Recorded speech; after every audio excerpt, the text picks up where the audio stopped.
Okay, we're going to change the same thing, the oil filter, oil, fuel filter, hydraulic filter, and clean the air filter on this John Deere 7400 today.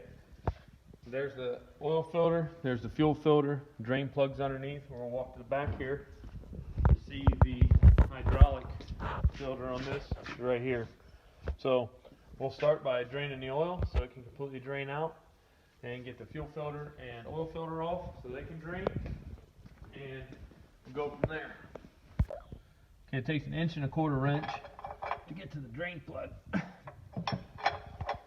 Now this isn't the best design John Deere ever did because it has to run down over top of the front drive shaft into the bucket.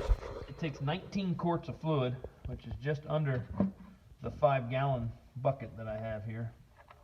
So hopefully it all will fall right in there. Drive shaft, as it comes off of there, won't have to wipe that up before we leave. While this is draining out, we'll go ahead on up top and get our strap wrench ready. So it's just a rubber band basically that wraps around the filter.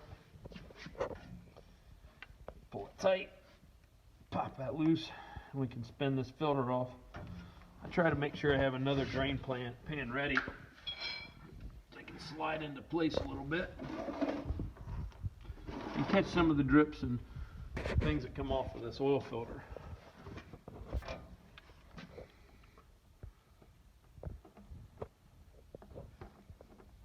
Next will be the fuel filter.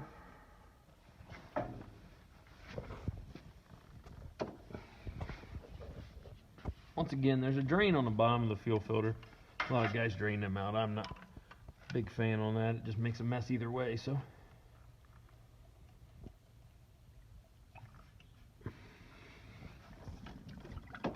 okay, so we got those off. We'll go ahead and finish this section up, and then we'll come back and do the hydraulic filter. Alright, this time I pre-filled the fuel filter with diesel fuel. That's to help us in the reloading process of it.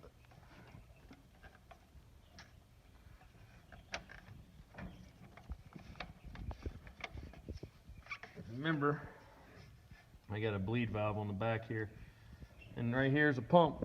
So I told you every diesel system has a pumping mechanism, and only in about 3 pumps, since I preloaded the fuel filter, it's already dripping off the bottom and running down that vent in the back. So now we've got that preloaded, so it will start a lot easier. And unlike yesterday when we did the Caterpillar, this only took about 3 pumps compared to about 300. Now I did the same thing, not necessary again. I preloaded this oil filter with oil. Saves the engine just a little bit of time there. With the engine, it's not as big a deal, engine oil, as it is with the fuel. So again, we're there. We're going to get about a half a turn out of it, all by hand, and it's ready to go. We're going to sneak to the bottom here.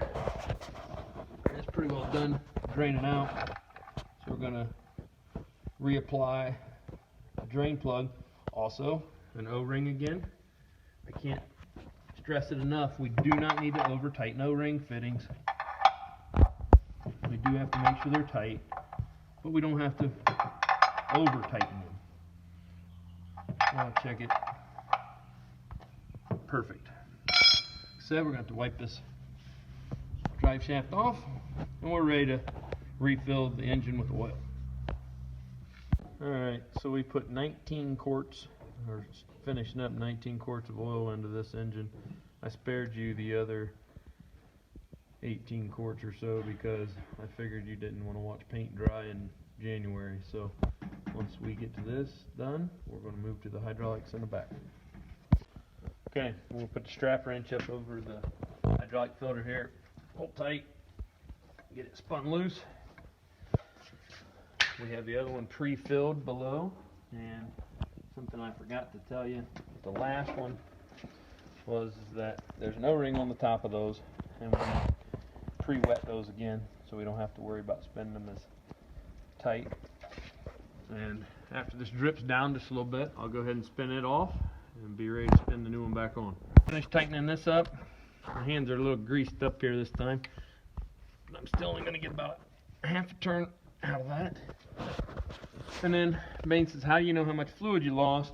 And we went ahead and added while you were gone. But there's a sight tube on the side here, and you need your to be halfway between or in between this line and this line. That tells how full the oil is in the transmission and hydraulic system. Alright, so what they did, a lot of people ask, what do you do with the old used oil that comes out of these engines? And we store it up for a while, and then Billy's out here pouring them into buckets or jugs with lids on them, and we take them to a local garage that uses it for a waste oil burner for heat for their furnaces and stuff in the winter. It is very, very important that you dispose of your waste properly, and that's what you need to do. And try not to spill it all over yourself. Alright, so we got the air filter to go. I'm going to pull down this handle, and this shifts up. That allows me to get the air cleaner out. Now the air cleaner is a very large air cleaner compared to the one from yesterday. Again, there's an inner and an outer. We're just going to blow out the outer one here, and then put it back in. So there's some dust and some dirt in there. This one is not pathetic yet, so we'll just blow it out for this season and put it back in there. As you can see, there's quite a bit of dirt that comes out of these. I try to blow them from the inside out so you're not blowing the dust and dirt deeper into the filter. Okay, here we are. We're going to put the air cleaner back in it. Okay, got it all latched down, ready to go. While we were in there, we went ahead and blew out the front radiator core. One less thing we got to do later.